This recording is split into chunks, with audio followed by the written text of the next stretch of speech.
Let's call in Marlon Alejandro.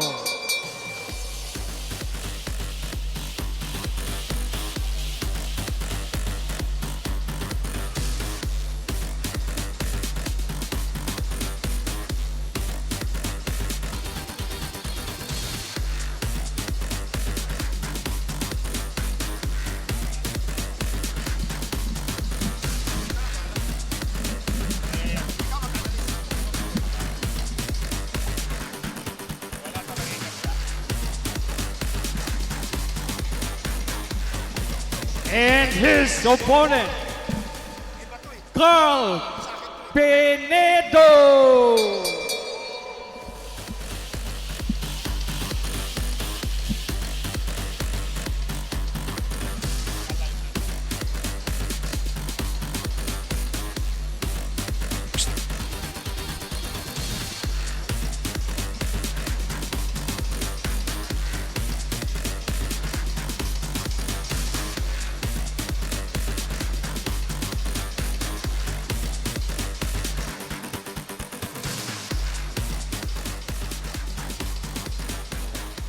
All right, ladies and gentlemen, we are here inside the Cebu Coliseum.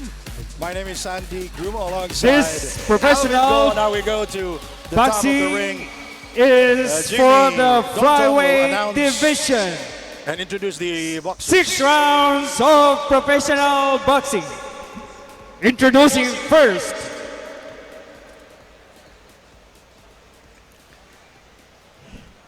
he has 6 wins, 11 losses, and 1 knockout as his professional record from Kawayan Negros Occidental. Please welcome Marlon Alejandro and his opponent across the ring at the red corner with a professional record of 2 wins and 1 knockout. From ARQ Boxing Stable, please welcome Carl Pinedo. And the officials for this bout, judges, Attorney Don Ibale, Attorney Antonieto Cañete, and Franz Cabilia. And the third man in the ring, Nicolas Banal.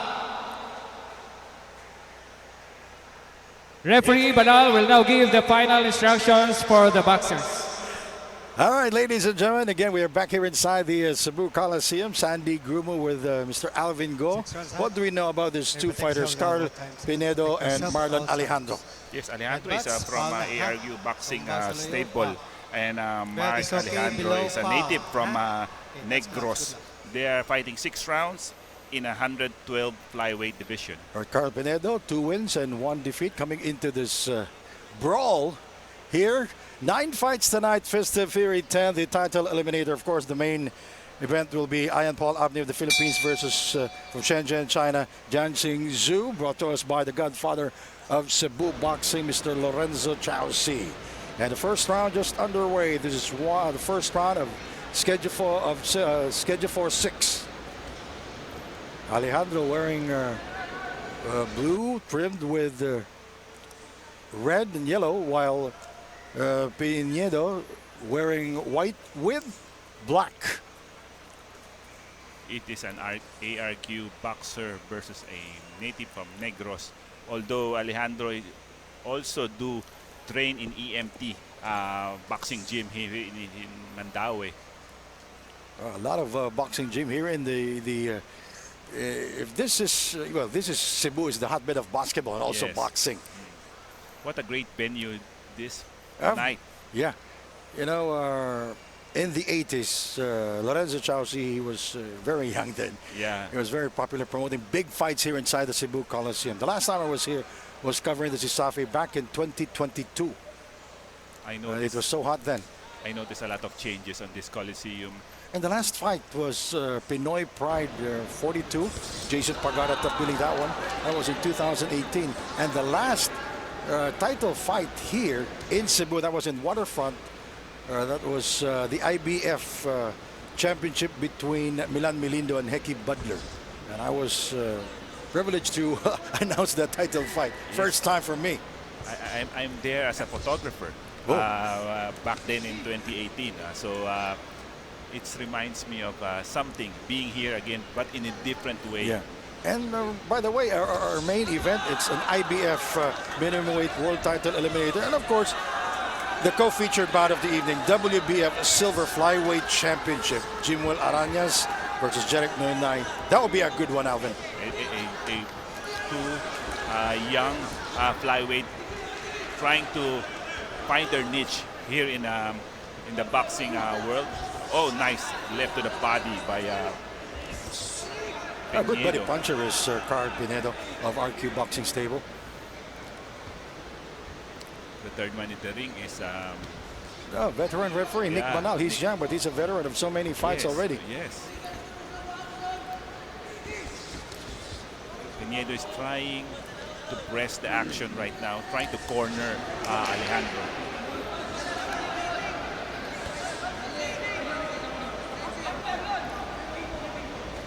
Well, you know, they say first round is always a filling out to each other. There's some jitters on that. This is a 6-round affair. Oh, by the way, this is our third fight.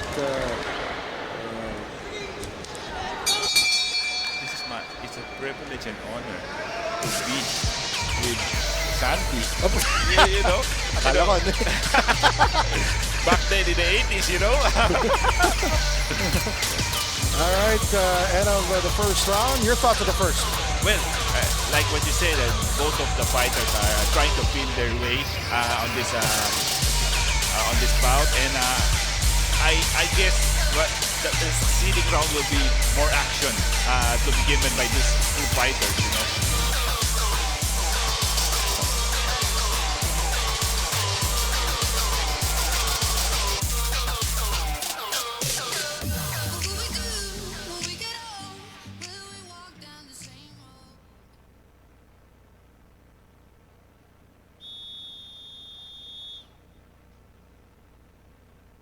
All right, back here inside the Cebu Coliseum. And it's a very cold Cebu Coliseum. The third fight tonight. This is the second round. Pinedo versus Alejandro from Negros and Pinedo from RQ Boxing Stable. As you mentioned earlier, first round was they tried to feed each other out. And one bout that really interests me is the comeback of John Bol Cabonilas, now being represented in Chelsea Stable against Ramil Roda of Omega Boxing Stable. Oh, that is also a good one. That's the PBF Super Flyweight Championship. Sinasabi nga nila dyan, Sir Sandy, whoever lost this fight probably on the crossroad again on this boxing parang stable. Kasi mabigat no? comeback ni Cabonilas, then Roda is coming from a loss. So, ito ba yung unang laban ni John Paul Cabolinas after losing to Fajardo? Yes. I think. That was a long time ago. Pero he made 2 trips to Japan. Okay.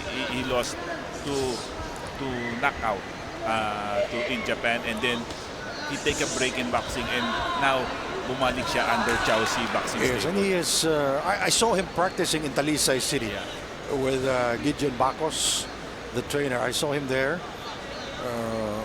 2 months ago. That was January when I saw him practicing there, and I said sorry because when I announced his name during that fight with Fajardo, nasipyat ba? Nagkamali. Alam mo, Sir Sandy, tinanong ko siya. Sabi ko, I know you have your hands is so hard and you could knock him out. Paano pag yung lumayo yung laban? Yun na. Sabi niya, handa ako and my stamina is well enough. I spar a lot of rounds, and going to the roots are not a problem, sabi ni John Paul Cabonilas. Well, a lot of media people talked to him and interviewed him, and yan yung sinasabi niya. Ready siya to go the distance. Yeah. going back to this bout, Alejandro versus Pañedo, Pinedo with a big smile on his face. He's losing with confidence. yes, and look at that, Alejandro diving for it and a good uppercut by Pinedo. Yung they are Oh, that was a good solid punch to the face of Pinedo from Alejandro.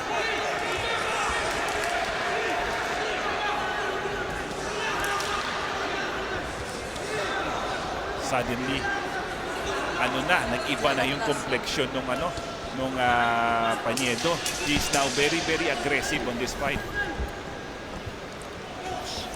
Wala nang feeling out eh. Yeah. Ito, mafe-feel mo na talaga eh. And ang gusto ko dun sa Pañedo, he is trying to have that investment to the body. And on the second round, we come back, third round.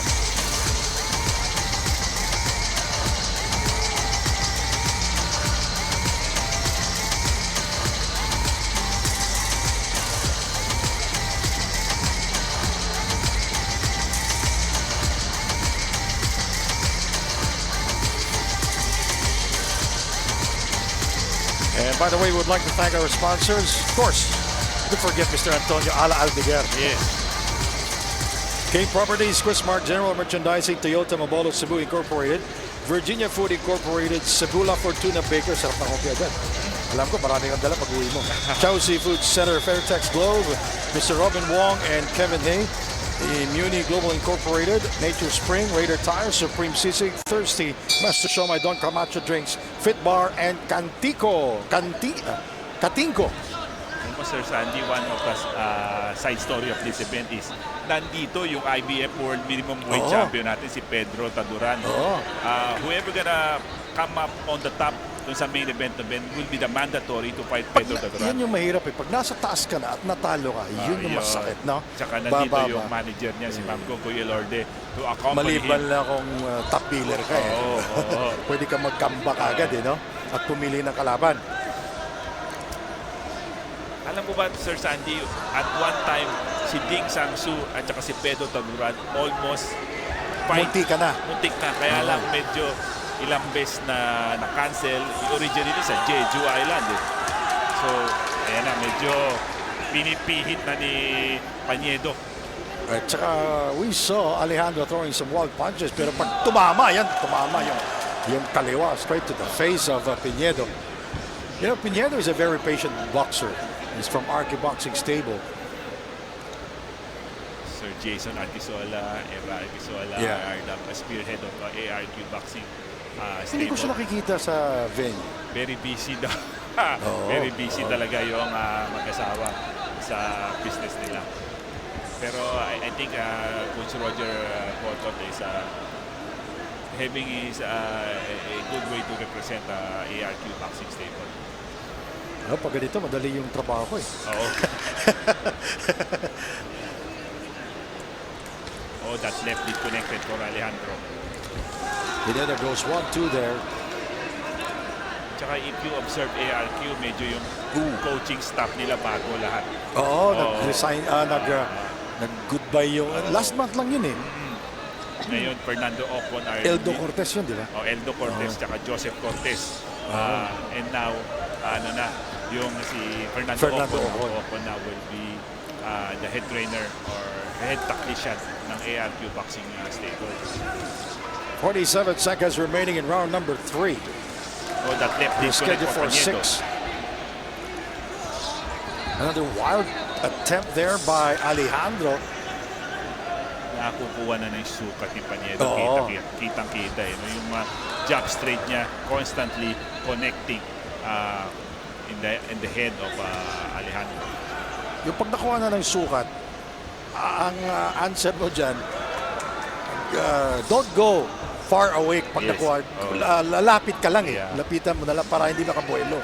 Yun naman ang malaking problema ni Alejandro. How it will be adjust on that scenario. Hindi nila kasi, ang alam lang kasi ng iba yung boxing suntukan lang Uh, May strategy. Pero pag tinamaan ka, mawawala yung strategy Oo. mo.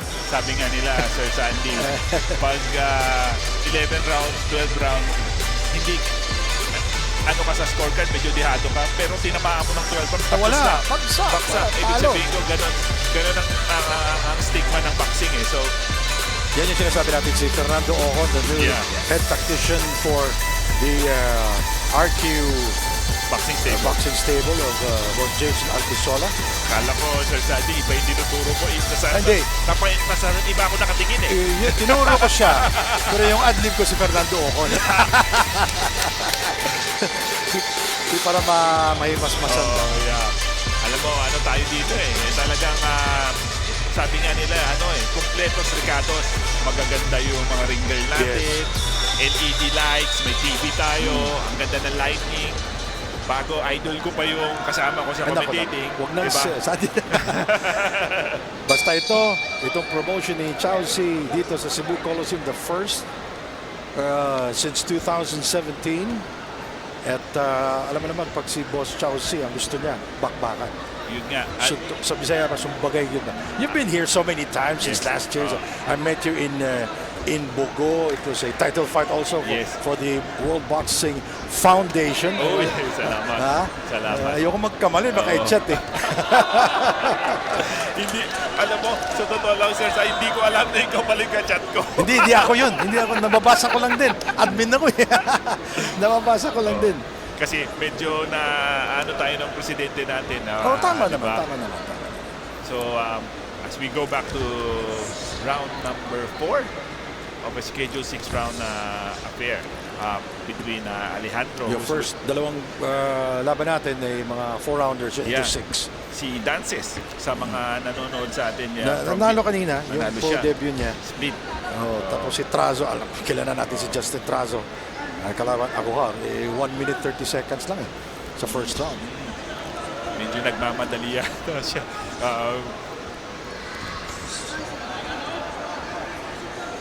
The referee caution Paniedo. Medyo taas ng konting suntok.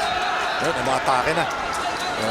Si Marlon Alejandro with the attack there, pero nothing is telling there. Yeah.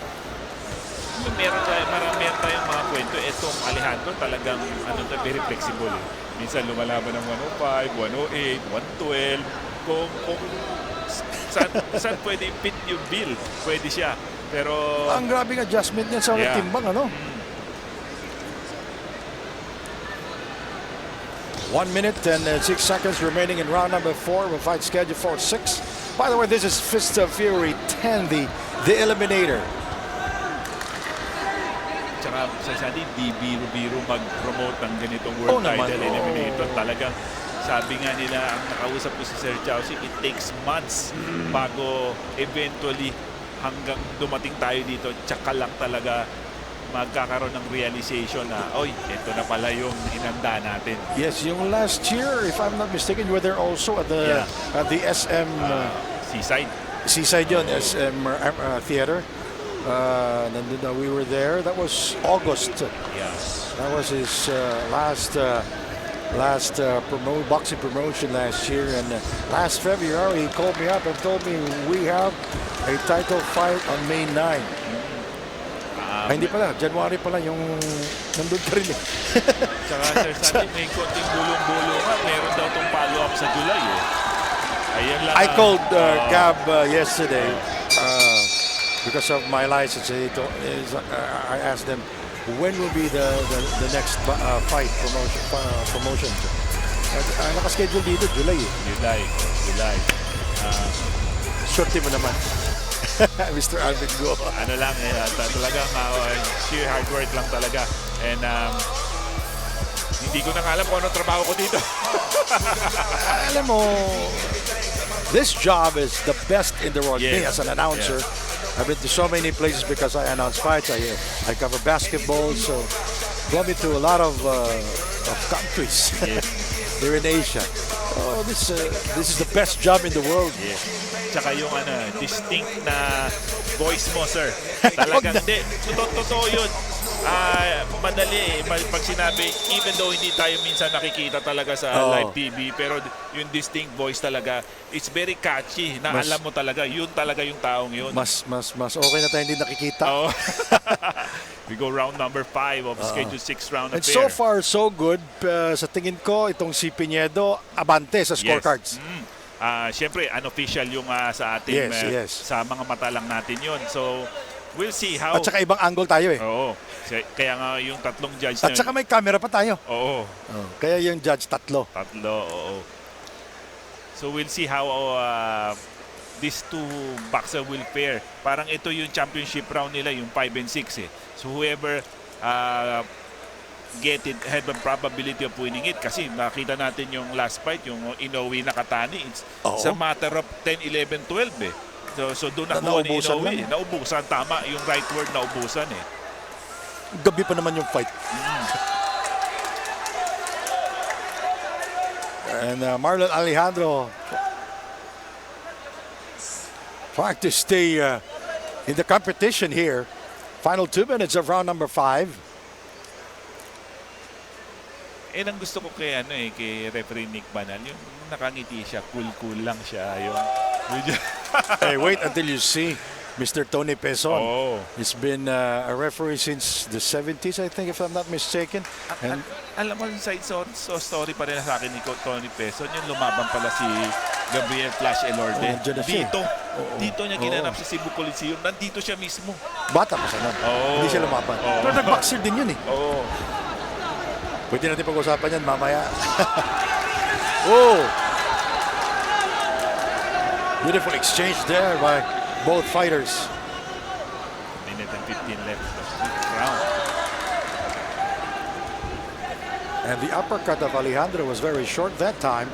And Pinedo jabbing. I think si Pinedo. Oh! Yun. Straight to the face. Alejandro connecting to the face of Pinedo. And the smile of Pinedo tells us something. Mr. Avingo. Siyempre, kailangan magigising ka dyan. Now, Alejandro is pressing the action. But sa tagal natin sa boxing, alam na natin kung ano yun eh. Ngumiti siya kasi nasaktan siya. Alam na natin yun. Parang wala, pero meron yan. Akala mo lang wala. Alejandro connecting. With that instant na pumabor kay Alejandro, will that Yes. be enough for him to get round number 5? Yes. Good point there, Alvin. 17 seconds remaining in round number 5. We're scheduled for 6. Pinedo versus Alejandro. Oh! Alejandro connecting again. You know, Pinedo must be very careful of the wild punches thrown by Alejandro. Medyo may konti ng liwanag for Alejandro on round number 5. Talagang, for me, kuha niya yung round na yun.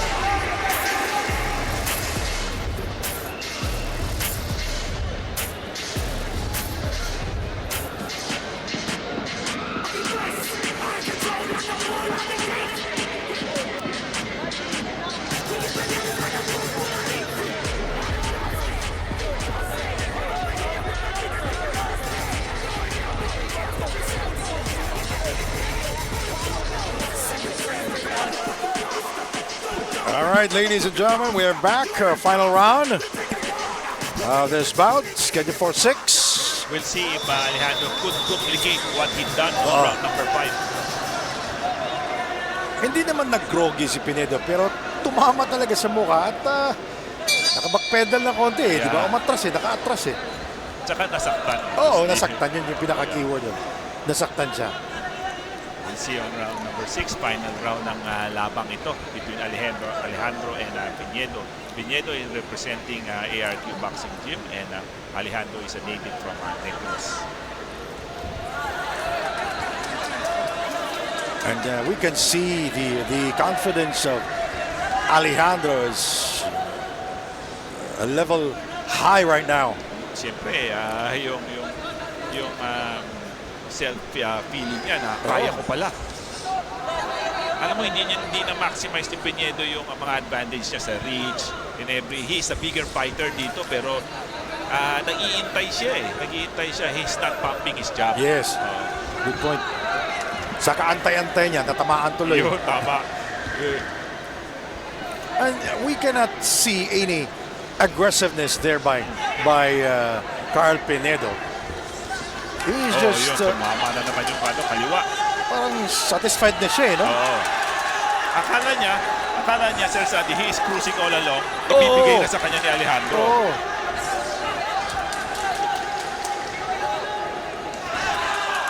If that one wild punch can connect, it's a very dangerous one. And we can see Alejandro slowly attacking the defense of Pinedo. Ayun, talagang tumama yung Pinedo na ng 1-2. Yun, now he's moving and trying to establish a jab. Kaya lang, nakuha na ni Alejandro yung Sukat. yung rhythm eh. Oh.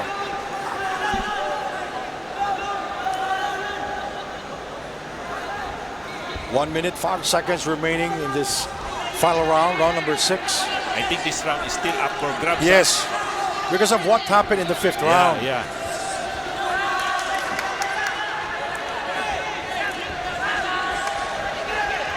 You know, it's very interesting to know how will the judges score this bout. Yes. Kasi may iba-ibang style ang mga judges eh.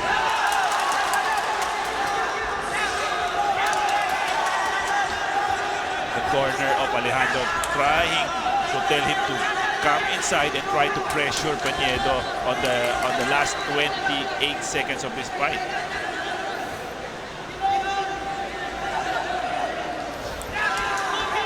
Oh, wow. One punch there, the combination by Pinedo. Oh! Yun, tumama. Alejandro hitting the face Upper. of Pinedo. 10 seconds. Final 10 seconds. Good uppercut by Pinedo.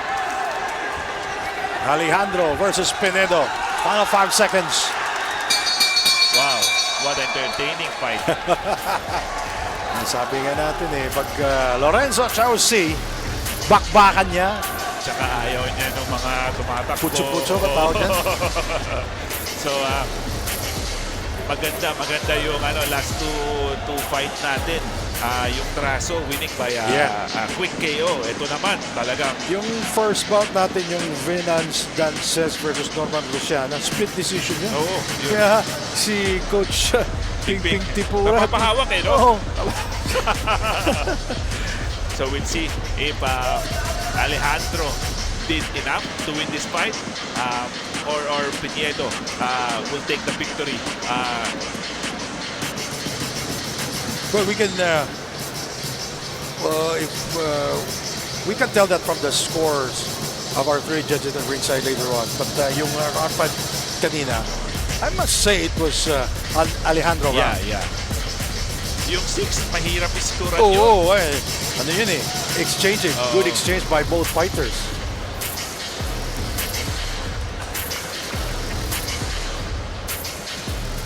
Ang next nito, Johnny Mar Lorena versus Key Mark Akot. Oo, yung Omega. kaibigan natin from Omega Boxing Stable. Kalaban naman si Akot niya from Davao City naman. Ayan na yung sinasabi mong lights. Mahirap yan eh. Because when you practice, wala naman lights, maaga. Di ba? Walang tao. Minsan sinasabi nila sa boxing yung bright lights medyo nakaka-affect Oo naman. sa'yo, lalo na kung hindi ka sanay eh, no? Sa announcer nga, nakaka-apekto sa boxer pa kaya. Mainit dyan sa ano eh. Mainit dyan sa loob. Hindi sa ibabaw ng ring. Ang sakit ng yung mga ilaw. Pero alam ko, sanay ka na sa mga Sanay na sa pawis at sa init. Alright, let's listen in to Mr. Jimmy Donton for the official announcement of the scores and the winner.